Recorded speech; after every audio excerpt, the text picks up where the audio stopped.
Good morning. ഇന്ന് Sunday ആയിട്ട് എല്ലാവർക്കും എന്താ പരിപാടി? നല്ല ഭംഗിയുള്ളൊരു വെതറായിരുന്നു അല്ലേ ഇന്ന് മോർണിംഗ് തന്നെ ഉണ്ടായിരുന്നത്. ഞങ്ങൾ വെതറൊക്കെ ഇരുന്ന് ആസ്വദിക്കുന്നത് ഒരു ഹോസ്പിറ്റലിൽ ഇരുന്നിട്ടാണ് കേട്ടോ. കുഞ്ഞിന് ചെറിയ സർജറി പോലെ ഉണ്ടായിരുന്നു. ബട്ട് ഹെവി ഒന്നും ആയിരുന്നില്ല, ഒരു ചെറിയതായിരുന്നു, ഒരു മൈന്യൂട്ട് സർജറി ആയിരുന്നു. ഓൾറെഡി ഇതെല്ലാം കഴിഞ്ഞ് അവൾ ഓക്കെയാണ്. നമ്മളിപ്പോൾ ഡിസ്ചാർജിന് വേണ്ടി വെയിറ്റ് ചെയ്യാണ് കേട്ടോ. അപ്പോൾ എഴുന്നേറ്റപ്പോൾ നല്ല ഭംഗിയുള്ളൊരു ക്ലൈമറ്റ്, അപ്പോൾ അതൊക്കെ ഇരുന്ന് ആസ്വദിക്കുമായിരുന്നു അവൾ. ബ്രേക്ക്ഫാസ്റ്റ് കഴിക്കാൻ അവൾക്ക് നല്ല ടെൻഷനായിരുന്നു. കാരണം ഇനിയും പല്ലിൽ കൊണ്ട് വേദന വരുമോ എന്നുള്ളൊരു പേടിയായിരുന്നു കുഞ്ഞിന്. പക്ഷെ അവളതൊന്നും കഴിച്ചില്ല. അപ്പോഴേക്കും മഴ സ്റ്റാർട്ടായിട്ടുണ്ടായിരുന്നു. അങ്ങനെ അതൊക്കെ കണ്ടിരുന്ന് ഞാൻ ബ്രേക്ക്ഫാസ്റ്റ് കഴിച്ചു. അവളുടെ അത്യാവശ്യം നല്ല ഫുഡായിരുന്നു കേട്ടോ. നല്ല ഇഡ്ഡലിയും ദോശയും ചമ്മന്തിയായിരുന്നു ബ്രേക്ക്ഫാസ്റ്റായിട്ട് കിട്ടിയത്.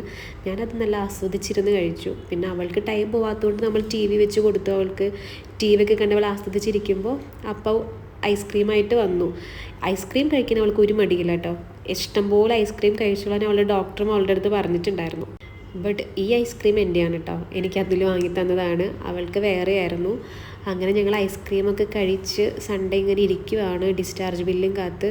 നല്ല ടേസ്റ്റുള്ളൊരു ഐസ്ക്രീമായിരുന്നു കേട്ടോ. ഞാനിത് ആദ്യമായിട്ടാണ് കഴിക്കുന്നത്. എനിക്ക് ഭയങ്കരമായിട്ട് ഇഷ്ടപ്പെട്ടു.